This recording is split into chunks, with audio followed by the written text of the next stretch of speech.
Pendant 2 jours, les experts de la RDC et de la Tanzanie ont évalué le programme des infrastructures de transport le long du lac Tanganyika, un programme signé à Kalemi en juillet 2022 entre les deux pays. Après, le rapport a été présenté au comité de pilotage sous l'œil vigilant des ambassadeurs de la RDC et de la Tanzanie, du secrétaire permanent au ministère des Transports en Tanzanie, du coordonnateur de la CEPCOR au ministère des Transports en RDC et du secrétaire exécutif du corridor central, qui ensuite ont adopté les 10 rapports. Parmi les avancées de ces programmes, on note la construction des bateaux, des routes et autres projets qui seront réalisés. Selon le secrétaire exécutif du corridor central, Maître Flori Okanjou, on note des progrès remarquables.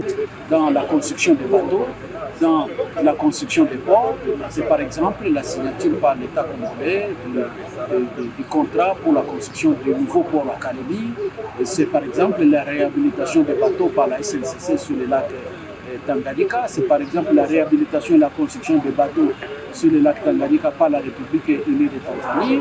Sur le plan routier, c'est par exemple la construction de certaines routes, donc principalement celle de Manon à Kalemi et d'autres infrastructures de transport ont été prises en compte. Maintenant, ça c'est du côté des réalisations. Du côté des projets ou des réalisations tarde à venir, les États se sont convenus de multiplier des stratégies et de fournir beaucoup plus d'efforts afin que nous puissions arriver à la réalisation de 50 à 60% des taux d'exécution ou de mise en œuvre de ce programme bilatéral dans nos deux pays, parce que ce programme évidemment vise la croissance économique et le développement de nos deux pays respectifs, à savoir la RDC et la Tanzanie, mais aussi de toute la région du corridor central en général.